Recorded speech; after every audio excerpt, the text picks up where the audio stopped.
Quand je suis tombée dans l'adolescence, j'ai commencé à avoir une psychose. J'ai commencé à entendre des voix quand j'étais plus jeune, mais à l'adolescence, c'est devenu plus concret. Je suis vraiment tombée en psychose. Mais pendant l'adolescence, nos émotions sont souvent amplifiées et on cherche souvent à se comparer aux autres. Et moi, c'est surtout en me comparant aux autres que j'ai réussi à savoir qu'il se passait vraiment quelque chose. Parce que j'essayais discrètement de demander à mes amis si eux aussi, dans leur quotidien, ils entendaient des voix ou il y avait des hallucinations.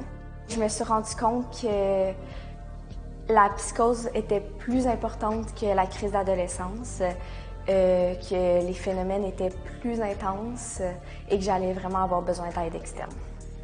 Bien, quand je suis tombée en psychose, j'en connaissais très peu sur le sujet. J'en avais pas beaucoup entendu parler, même que je pourrais dire que c'est un sujet un peu tabou. Par contre, je me rappelle qu'une fois à mon école secondaire, on a eu une mini-conférence sur les diverses sortes de santé mentale et on avait parlé un peu de la psychose et ça m'avait vraiment fait réfléchir sur mon état. J'ai eu la chance d'avoir un entourage formidable. Ils ont été là pour moi du début jusqu'à la fin. C'est sûr que j'en ai parlé un peu plus tard parce que j'ai eu peur d'être jugée.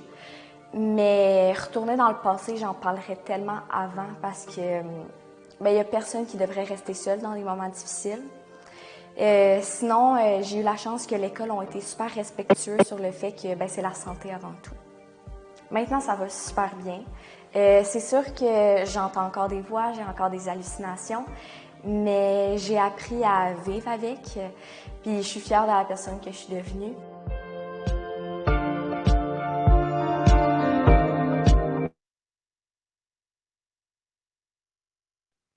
Ben, écoutez, c'était vraiment une belle vidéo. On reste sur l'émotion, semble-t-il. Moi, je suis encore un peu sous le choc de la précédente conférence. Donc, et puis j'en profite pour souligner donc c'est encore une vidéo de l'équipe de Chaudière-Appalaches pour la qualité des vidéos qu'on a vues, des témoignages, euh, pour la qualité du propos d'abord et avant tout, mais aussi pour la qualité technique.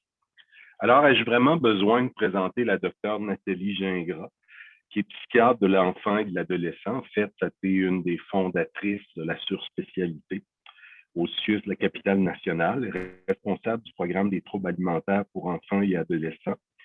Elle est professeure titulaire au département de psychiatrie et neurosciences.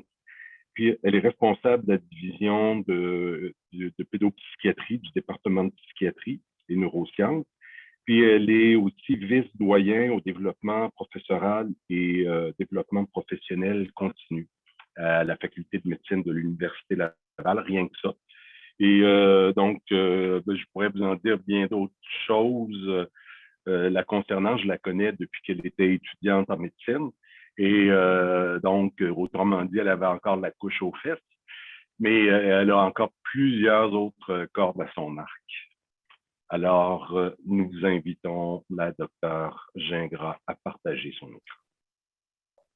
Merci Marc-André. Je ne pensais pas que tu sortirais les couches, là, mais c'est correct. Non, là, je vais juste voir comment je partage. Faut d'abord que je fasse la Ouais, présentation, hein, je pense, à ouais, partir du absolument. début. Euh, non, je pense qu'il faut que je fasse ça. Je sais comment. OK, je vais l'avoir. Ben, j'en profite peut-être pour dire, pendant que le docteur Gingras démarre ses diapositives, on va avoir une très, très courte évaluation à vous soumettre qui va être extrêmement importante parce que c'est notre première conférence de ce type-là par vidéoconférence et on va vouloir savoir si c'est une formule qu'on doit adopter pour les prochaines années. Parfait. Est-ce que vous voyez mon écran? Oui. Oui, merci. Donc, ça me fait plaisir aujourd'hui de vous présenter sur ce sujet-là. Comme Marc-André expliquait, c'est vraiment un sujet qui me tient à cœur, la question des adolescents. Alors, il n'y a pas de conflit d'intérêt à déclarer. Je vais vous parler du concept de l'adolescence, des aspects de normalité, du développement aussi qui s'y rattachent, puis également comment on peut dépister les troubles psychiatriques, puis peut-être quelques pistes d'intervention. C'est assez court, donc je vais essayer de vous mettre tout ça à l'intérieur. Vous voyez le plan de la présentation. Je tiens à vous parler quand même de la situation de la pandémie. C'est quelque chose qui, en fait, les problématiques déjà avant la pandémie des troubles mentaux chez les jeunes étaient élevées. On parle de 14, ça dépend des études bien sûr, mais de 14 à 25 selon les études là, de problématiques chez les adolescents. Ce qu'on remarque aussi, c'est qu'un peu partout dans le monde, il y a une offre de soins qui est beaucoup moins structurée que ce qu'on retrouve en psychiatrie adulte ou en santé mentale adulte. Par contre, ce qui est important à noter aussi, c'est que quand même, parmi les problématiques de santé mentale ou les maladies mentales sont la première cause de morbidité puis de mortalité dans le monde. Et également, parmi les 5 premières causes d'invalidité puis de décès précoces. Puis ce qu'il faut retenir, c'est ça aussi, c'est un peu partout dans le monde, c'est que la vaste majorité des enfants et des adolescents ne reçoivent ni l'évaluation ni le traitement approprié. Donc, quand on pense que la maladie débute souvent avant l'âge de 24 ans, c'est quand même questionnant comme société de dire que l'intervention n'est pas mieux structurée ou mieux consolidée pour nos jeunes. On pense, quand on réfléchit aux maladies, dans le fond, au développement des maladies, on pense que c'est une vision, dans le fond, neurodéveloppementale, c'est-à-dire que les problématiques se développent très tôt. On voit quelques signes au départ, puis apparaît finalement la maladie comme telle. Quels sont les effets de la pandémie? Je vous ai parlé avant la pandémie, déjà, c'était quand même problématique comme situation. Mais ce qu'on a vu avec la pandémie, je vous ai mis ici, il y a des études sur l'effet des pandémies, l'effet sur la peur, l'anxiété, les soucis. Par contre, on a vu des jeunes en clinique qui étaient améliorés parce que c'était des jeunes qui avaient certains éléments d'anxiété sociale. Et finalement, l'arrêt de l'école a été au tout début, là, on parle en 2020, au début de notre pandémie actuelle, que ça a été quand même pour certains rassurant de ne pas se retrouver à l'école. Mais à la longue, bien sûr, ça a fait une certaine forme d'évitement. Puis on voit cet automne des jeunes qui, au retour à l'école, vivent ça quand même assez difficilement. L'autre chose aussi, c'est toute la question du sentiment de but partagé. Donc, les jeunes, des fois, dans la société, on voit aussi, il y a des courants où les gens ont de la difficulté à faire un sens avec ce qui se passe, avec les consignes, avec différentes choses. Donc, nos jeunes ont vécu ça aussi. Ce qu'on sait aussi, je vais juste passer à ma prochaine diapo, un élément qui est très important pour l'adolescent, c'est vrai chez l'adulte, bien sûr, mais chez les adolescents, c'est encore, je dirais, plus présent. C'est la question d'actualisation. Comment j'arrive à m'actualiser? Par exemple, si j'ai des difficultés scolaires, est-ce que j'ai un travail qui me permet de m'actualiser? Est-ce que j'ai un sport qui permet... Donc ça, dans les 2 dernières années, il y a eu beaucoup de difficultés pour les gens à s'actualiser. Donc, on a vu des personnes vivre vraiment plus de stress et ça fait apparaître à ce moment-là des symptômes. Là, je ne passerai pas tout à travers tout ça, là, mais il y a différents facteurs. Donc, il explique qu'au cours des 2 dernières années, ça a mis beaucoup de pression chez nos jeunes. Ce qu'il y a de particulier à l'adolescence, c'est que c'est une période de transition. Donc, on voit qu'il y a énormément de changements. Si on avait une sorte d'appareil, puis on pouvait mesurer, on verrait dans le cerveau énormément de changements, des changements hormonaux dans le corps. On voit que la personne est en développement. Il y a beaucoup de changements au niveau émotionnel, au niveau cognitif. Donc, c'est une période qui a énormément une certaine dose de vulnérabilité due à tout ce mouvement-là qui est en cours.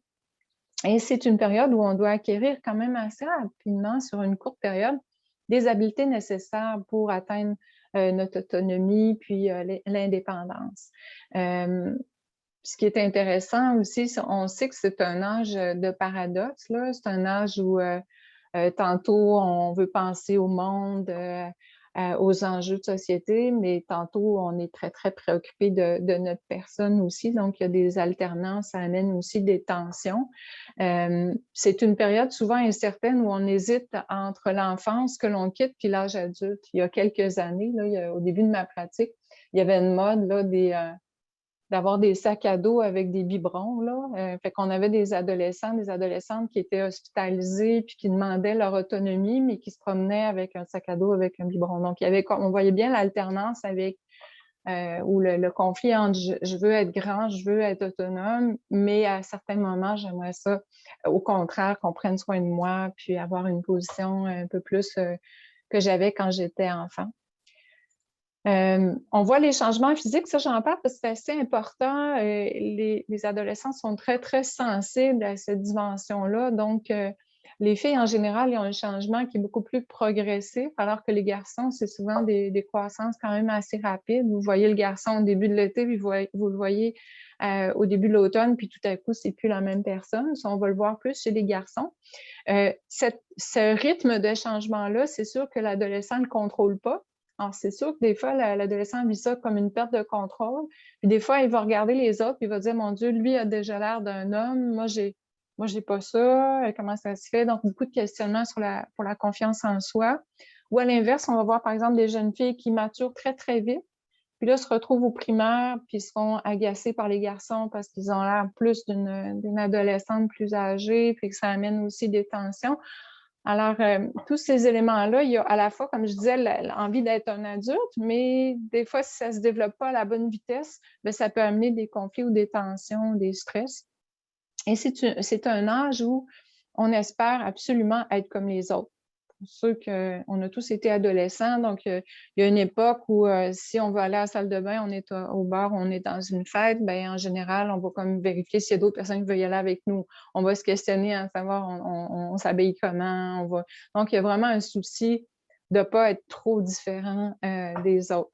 En même temps, vous me direz, il y a quand même à l'intérieur de groupes d'adolescents, certains ados, au contraire, qui veulent se démarquer, puis qui veulent avoir une apparence ou j'allais dire pas des stigmates, mais des façons d'être ou de s'habiller ou qui vont être différentes ou qui vont les différencier. On parlait là, des modifications. Il y a vraiment un bombardement hormonal. Ça fait que des fois, quand on regarde de l'extérieur, la personne, on peut avoir l'impression d'une sorte de nonchalance. Des fois, là, je ne pouvais pas vous le montrer parce qu'on n'a pas beaucoup de temps, mais il y a un bon vidéo de Yvon Deschamps, un monologue où il décrit le développement de l'adolescence chez son ado. Puis il décrit quand il était petit, il était capable de parler, il était dynamique. Puis là, tout à coup, en vieillissant, on dirait qu'il ralentit, on dirait qu'il est plus capable de parler. Donc ça, c'est des phénomènes qu'on observe. Bien sûr, il y a tout l'aspect physique, là, comme je vous dis, le bombardement hormonal. On a des modifications de sommeil aussi. Donc, les adolescents, le sommeil va arriver beaucoup plus tard. Donc, ils vont avoir tendance à s'endormir plus tard. Et en général, ils auraient besoin de se lever plus tard aussi. Notre système scolaire n'est pas toujours bien adapté à leur cycle de sommeil. L'autre chose aussi, c'est que les adolescents, c'est un petit peu comme une Ferrari, mais pas de frein, c'est-à-dire que ça va vite à l'intérieur de la tête. Il y a vite des liens qui se font, la recherche de récompense, le circuit de dopamine est bien développé, mais on n'a pas, par contre, au niveau préfrontal, tout le temps le frein qu'on pourrait avoir pour éviter des problèmes. Ce qu'on sait à l'adolescence, autour de l'âge de 13 ans, il y a, pour vous montrer au niveau hormonal, il y a un pic hormonal de cortisol. C'est souvent à cette période-là qu'on a un petit pic d'anxiété. On va voir, pas chez tous les adolescents. Là, tout ce que je vous parle, c'est une moyenne. Il y en a tout le temps qui peuvent être différents à l'intérieur de ça. Mais c'est là qu'on va voir des adolescents consultés, par exemple, au début du secondaire. Après ça, on a l'autre période, le début du cégep, où là, il y a d'autres stress qui arrivent à ce moment-là. Il y a énormément, là, à l'intérieur du cerveau, c'est un peu comme si l'adolescent, quand on est enfant, on part d'une espèce d'autoroute. J'ai un message sur mon ordinateur qui me dit « Connexion instable », mais m'entendez-vous bien? Oui? Parfait. Il y a eu quand même une petite difficulté passagère. On m'a peut-être manqué 1 ou 2 mots. OK. Je suis à l'université pourtant, c'est pas drôle, hein? Mais bon. Donc, on dit... On dirait que ton système est comme celui du CHUM, parce que ça fait tout le temps ça avec le CHUM. OK, bon. On partage L'indicateur de bande passante est à 100% pourtant. Ça devrait aller. OK. Donc, on voit dans le cerveau, je vous disais, c'est un petit peu comme, des fois, le comparatif que je fais, c'est quand vous vous promenez en France, les petites routes là, en France. Donc, le cerveau, quand on est plus jeune, il est comme ça. C'est-à-dire qu'il y a beaucoup, beaucoup de petites routes. Puis à l'adolescence, c'est le temps de construire des autoroutes. Donc, de faire aussi, on peut faire un parallèle avec tout le calcul qu'on fait au niveau mathématique, par exemple. On commence plus jeune à faire un peu du 1 à 1, on apprend 1 plus 1 égale 2, tout ça. Puis en vieillissant, ça devient plus rapide, des processus. Donc, c'est en lien avec ça. Et ce qui est intéressant, c'est que parfois, à l'adolescence, il se fait donc des constructions d'autoroutes, mais qui ne se font pas de la bonne façon. Donc, on pense que c'est une des hypothèses, entre autres, pour les problématiques comme la psychose. Et tout ça, ça ne se fait pas tout de façon, je dirais, tout exactement pareil pour tout le monde. Il peut y avoir des petites variations. Puis, ça dépend aussi des régions du cerveau. Ce qui est intéressant au niveau préfrontal, tantôt, je vous disais, c'est un endroit, si vous regardez un petit enfant, souvent, les enfants n'ont pas de filtre. Hein, ils vont dire ce qu'ils pensent. D'ailleurs, on les apprécie pour ça, puis on trouve ça drôle. Hein, c'est des mots d'enfant, de dire, donner leur point de vue de façon très spontanée. En vieillissant, notre cortex préfrontal se développe. Là, ben, on va plus avoir tendance à contrôler ces choses-là. Donc, le cortex préfrontal se développe un petit peu plus tard. C'est important dans les questions comme la mémoire de travail, l'inhibition de la réponse, l'attention. Donc, ça, c'est pour expliquer qu'au fur et à mesure, notre adolescent devient capable de faire des choses différentes. Donc, au départ, on pense qu'il y a comme tout je dirais, le cerveau qu'il faut, mais le développement se fait au fur et à mesure. On voit, par exemple, que tout ce qui est planification stratégique puis comportement orienté vers un but, c'est au maximum entre 20 et 29 ans. Donc, comme je disais, assez précocement, on a nos fonctions exécutives, mais il se fait un développement progressif au fur et à mesure. Puis même, voyez-vous, 20 à 29 ans, j'ai juste ressorti une fonction, mais pour plusieurs des fonctions de nos capacités cognitives se développent progressivement jusqu'à cet âge-là. Donc, tout ça, ça explique peut-être là, en partie là, la propension, des fois, on va dire que les adolescents vont être peut-être trop prompts, trop rapides dans certaines situations pour prendre des décisions en adoptant parfois des comportements qu'on va juger plus immatures si on les regarde du point de vue de l'adulte. Ça explique aussi des fois, par exemple, on va voir des jeunes sur le terrain de soccer, puis on dit, mon Dieu, il est donc bien gauche, il y a de la difficulté, mais souvent, il y a une croissance rapide, des fois, chez le jeune. Donc, il y a de la difficulté déjà avec ça. Puis, en plus, il peut avoir aussi, au niveau du cervelet, c'est pas complètement développé, donc, c'est pas nécessairement aussi habile que il ou elle le souhaiterait. Un autre petit point qui est intéressant, ça c'est des vieilles études, mais c'est tout le temps intéressant de voir que quand on parle, par exemple, on se questionne à savoir est-ce que quelqu'un a développé ou développe des symptômes de psychose. Un des éléments, c'est la pensée. Est-ce que la pensée est bien organisée? Encore là, je n'ai pas le temps de vous le démontrer, mais je peux vous montrer par des vidéos quand on jase avec un enfant de 3 ans ou 4 ans, puis qu'on lui demande de nous raconter son histoire, qu'est-ce qu'il a fait à la garderie, tout ça. Assez souvent, c'est très décousu. Donc, si on prenait les mêmes réponses puis qu'on les transposait pour un adulte, à ce moment-là, on aurait des questionnements en disant, ben il y a un relâchement associatif. Donc, on retrouverait un symptôme qu'on va voir dans le développement de la psychose, par exemple. Ce qu'on sait, c'est qu'à partir de 7 ans, normalement, un enfant qui n'a pas un retard de développement devrait être en mesure de raconter une histoire en situant l'interlocuteur puis avec une pensée quand même assez logique. Donc, je vous donne ce petit point de repère-là parce que des fois, comme intervenant ou comme parent ou comme médecin ou équipe de soins, on aime ça essayer de savoir à quel moment on devrait commencer à s'inquiéter par rapport à une présentation. La même chose au niveau du développement moral. Normalement, un enfant de 4 à 10 ans, il est prémoral. Donc, prémoral, ça veut dire que peu importe qu'il y ait une lumière rouge, il va passer. Si l'enfant voit un beau muffin à côté de lui, il va peut-être aller le chercher, même si ça lui appartient pas. Conformiste, ça, c'est plusieurs d'entre nous, c'est-à-dire on ne va pas accélérer, on ne va pas peser sur le gaz, si on veut, s'il y a des policiers dans le coin ou pour faire attention donc à ça, où on est conforme à une norme qu'on pense ou qu'on anticipe. Puis à 13 ans et plus, ben là, à ce moment-là, ça devient une morale véritable. C'est-à-dire, je le fais parce que je pense que c'est bon puis que c'est associé à des valeurs que j'ai intégrées. L'autre chose aussi qui se passe à l'adolescence, c'est les modifications des relations puis des rôles, ce qui n'est pas toujours fait de façon harmonieuse. C'est-à-dire que, encore là, si notre jeune a des difficultés dans son développement, ben, c'est difficile des fois de lui donner certains rôles ou d'accepter certains rôles plus autonomes. Puis à l'inverse, il y a des fois des familles qui ont de la difficulté aussi, même si le jeune a ses capacités, de laisser le jeune prendre son autonomie ou prendre certains rôles.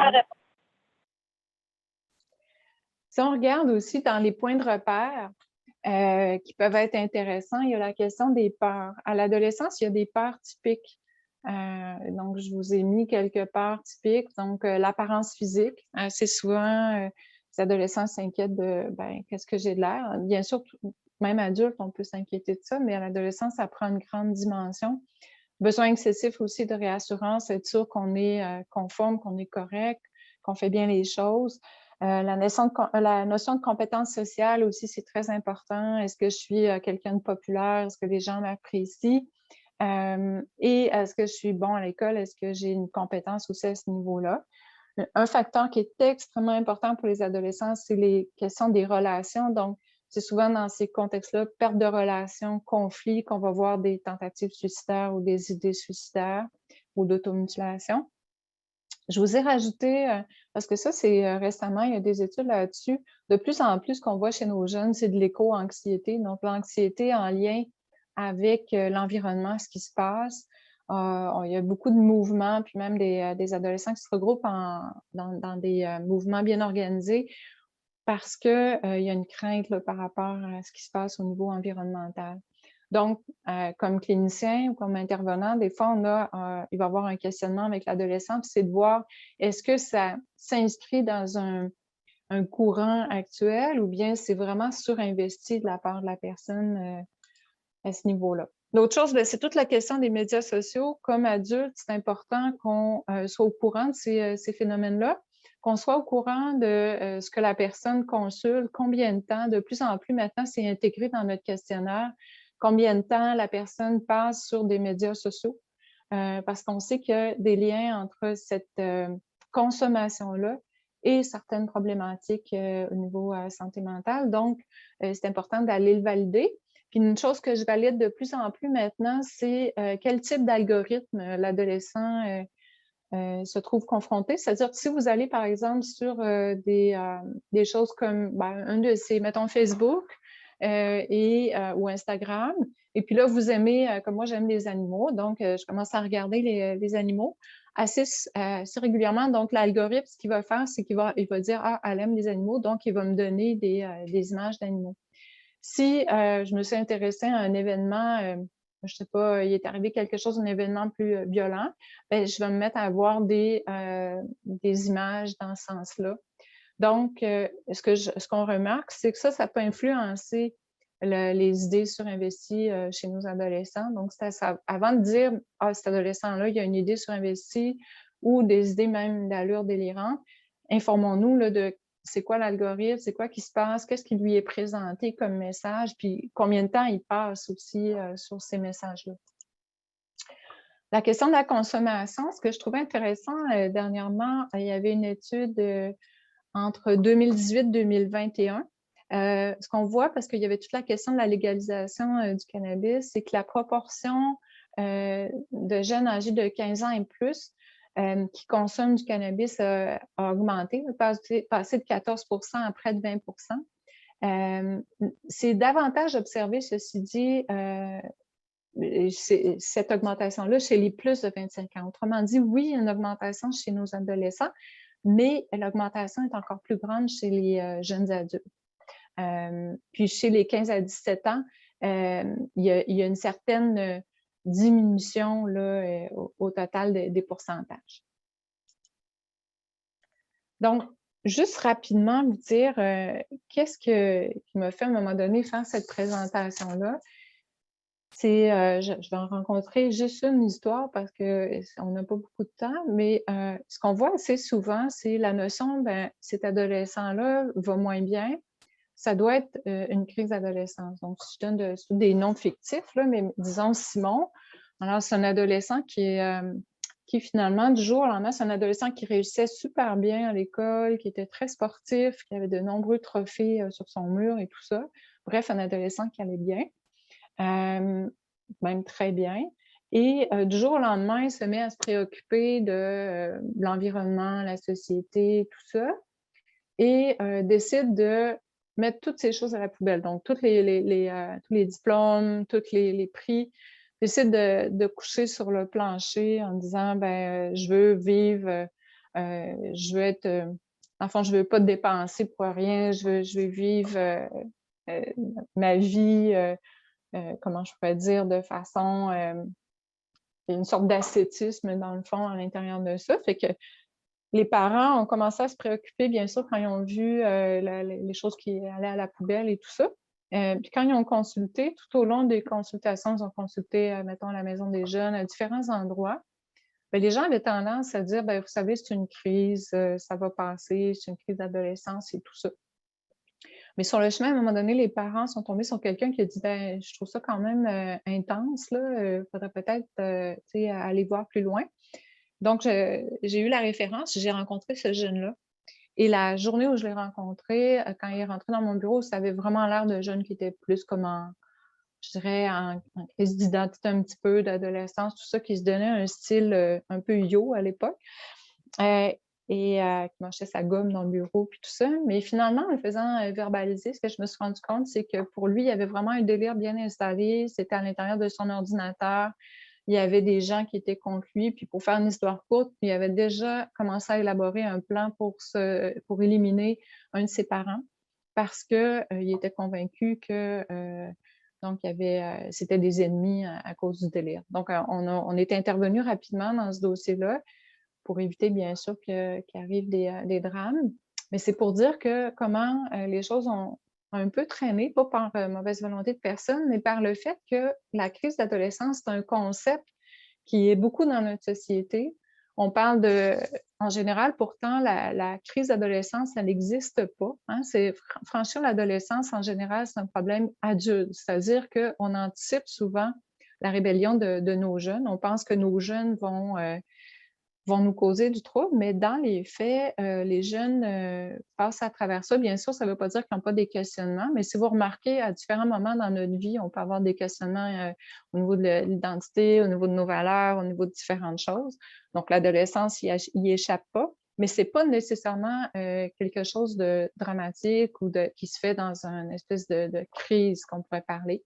La plupart du temps, c'est une transition dans la vie sans rien de spécialement dramatique. On parle du travail psychique de l'adolescence.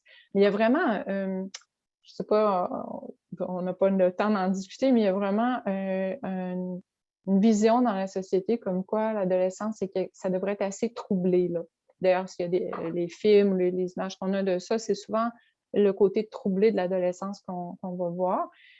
Juste pour une anecdote, quand mon fils avait 10-11 ans, donc il était préadolescent, parce que vous savez, maintenant, il y a des préadolescents. Puis encore là, on n'a pas tant de temps après-midi, mais l'adolescence, c'est un concept qui est quand même jeune là, dans l'histoire du monde. Là. Mais maintenant, il y a en plus le préadolescent. Donc, mon préadolescent, on va au centre d'achat, puis dans un coin, à un moment donné, il y a des adolescents. Et mon fils me dit, maman, fais attention, c'est des adolescents. Donc, c'est pour dire comment, déjà, même préadolescent, il y avait le concept que les ados, c'est dangereux.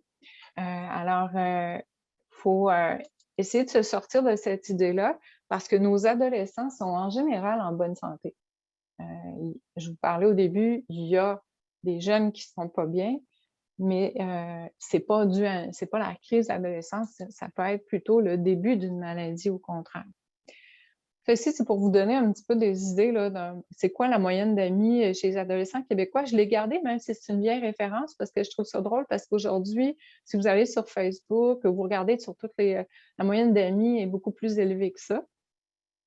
Donc, on est passé de 27 amis à 300, 800. Donc, la notion d'amitié aussi est intéressante à explorer avec les adolescents, parce que c'est pas si simple que ça. Hein. Maintenant, il y a amis qu'on garde du primaire, ce qu'on faisait moins avant, parce qu'avant, on partait du primaire, on s'en allait au secondaire, il y avait des fois une perte de contact. Et maintenant, avec les outils qu'on a, ben, les jeunes gardent des liens. Donc, il y a des fois des très belles amitiés qu'on peut garder de l'enfance, du primaire, qu'avant, qu'on n'avait pas nécessairement. La même chose, voyez-vous comment la statistique a changé. À l'époque, c'était 70% de la même école. C'est plus du tout le cas. Les amitiés, je vous dirais, ce que j'observe avec des outils, les médias sociaux, tout ça, on a des amitiés effectivement qui durent. Donc, des jeunes qui vont avoir eu des amis, comme je disais, au primaire, puis qui vont pouvoir les garder.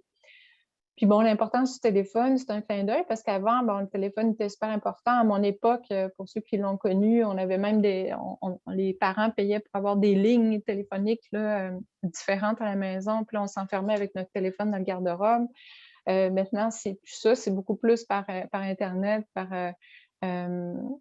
dans le fond, par les médias sociaux que les jeunes vont communiquer. Puis c'est plutôt rare qu'ils utilisent le téléphone en le mettant sur l'oreille.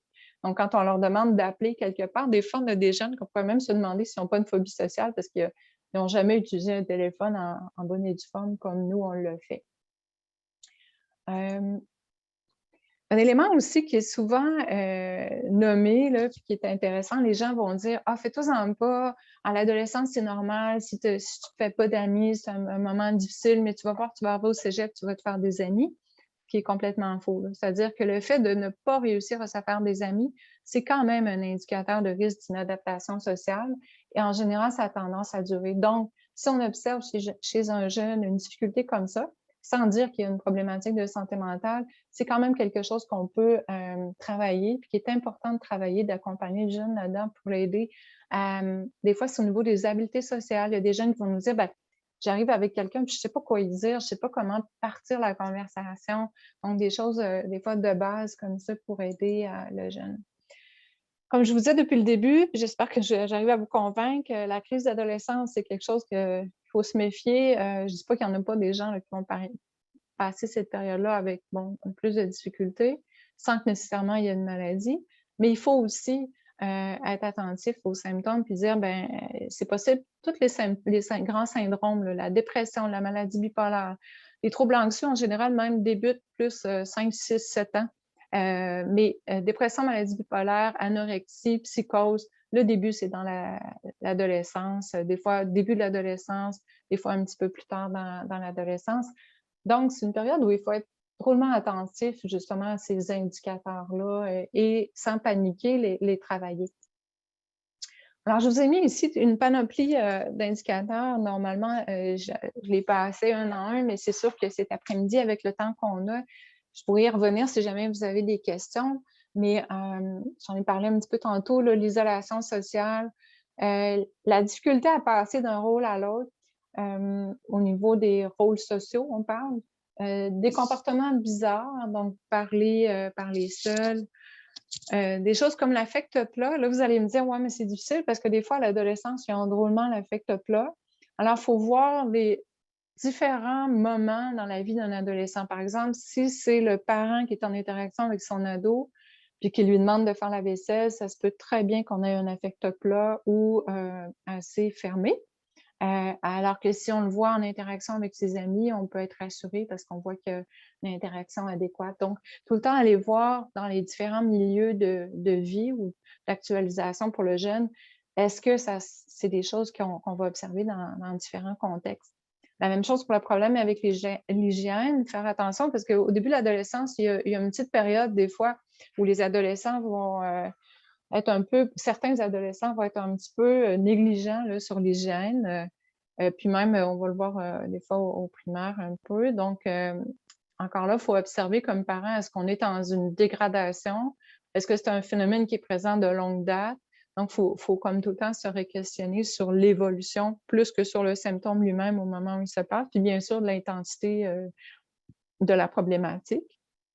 Le langage vague, circonstanciel ou pauvre aussi, c'est des fois difficile parce qu'il y a des adolescents qui, dans certains contextes, vont être assez vagues dans leur langage, avec un langage plutôt pauvre, avec beaucoup de gens, tu sais, tout ça. Mais on voit quand, par exemple, ils ont à faire une dissertation à l'école, qu'ils sont tout à fait capables de rehausser leur niveau de langage et tout ça. Donc, tout dépendant encore là du contexte. On va aller voir si vraiment ce symptôme-là est un vrai symptôme ou juste un indicateur dans un contexte donné. La pensée magique, les croyances bizarres, tout ce qui est, par exemple, il y a eu une période, il y avait les Ouija. Là, il y en a moins actuellement, mais il y a eu une période, tout le monde avait sa table de Ouija. Fait que là, il y avait beaucoup de monde qui croyait à ces phénomènes-là. Donc, il fallait des fois décanter entre celui qui s'amuse à faire peur aux autres, c'est souvent le gars. Puis, je veux pas être... pour pas stigmatiser des gens dans un rôle, mais c'était ça à l'époque. Et les filles ou le reste de la gang qui ont peur, puis là, vont avoir même la difficulté après ça à dormir en lien avec ça, puis vont s'imaginer des choses. C'est très important de comprendre les courants à la mode chez les jeunes. Par exemple, la période, il y avait à un moment donné où on parlait beaucoup des emo ou encore ceux qui sont gothiques, tout ça. Donc, est-ce que le jeune est cohérent avec son groupe ou bien il se dit emo ou gothique, mais il ne cadre pas du tout avec la croyance ou la façon d'être de ce groupe-là? Au moment du jeune homme qui avait fait une tuerie là, à Dawson, j'avais une patiente hospitalisée qui était gothique, vraiment gothique pure. C'était intéressant parce qu'elle m'avait tout expliqué pourquoi, selon elle, ce jeune homme-là n'était pas gothique, même si certains, dans les réseaux sociaux, les gens disaient ben, c'est quelqu'un qui est gothique, puis tout ça. Elle m'avait tout décrit qu'est-ce qui n'était pas gothique dans la présentation du jeune en question. Donc, les jeunes se connaissent entre eux, puis connaissent leur code aussi. La question de difficulté de sommeil, tout ça, c'est des choses que vous pourrez regarder, je passe vite. Ce que je veux juste que vous reteniez, c'est à travers tous ces symptômes-là ou indices-là que vous pourriez avoir, ce qui est surtout important, c'est est-ce que c'est très intense? Est-ce que ça dépasse vraiment au niveau du fonctionnement, donc un dysfonctionnement, la durée? Parce que des fois, à l'adolescence, on va voir des petites phases, des fois, où il y a des choses qui nous questionnent un peu, puis après ça, on se rend compte, ben, c'est dans un contexte donné, mais ça ne dure pas dans le temps. La différence, comme je disais, par rapport au groupe d'appartenance, et le changement, ça, c'est un élément super important comme pédopsychiatre quand on observe une évolution. C'est quoi l'évolution? Donc, c'est quoi le changement? Est-ce qu'on a un changement de fonctionnement? J'avais un papa qui m'avait décrit, suite à l'apparition vraiment d'une psychose franche chez son adolescent, comment il avait commencé à avoir des doutes un an avant, quand sa fille avait commencé à comme un peu ralentir au niveau de sa capacité de compréhension dans des discussions un peu... je dirais banal, là. Puis il y avait eu comme des petits doutes, mais ça avait été passager, c'était léger, mais a posteriori, il était capable de l'identifier. Donc, la crise, oui. Nathalie, on va devoir conclure Oui, rapidement. j'ai eu mon petit avertissement, inquiète-toi pas, j'accélère. Donc, diagnostic différentiel, crise d'adolescence, j'espère, comme je dis, je vous ai convaincu. Dépister, intervenir, je vous en ai parlé, connaître la culture, avoir un lien avec l'école, démontrer beaucoup d'ouverture. Il faut être ouvert comme parent, comme intervenant à entendre, parce que les adolescents ont souvent peur de notre jugement.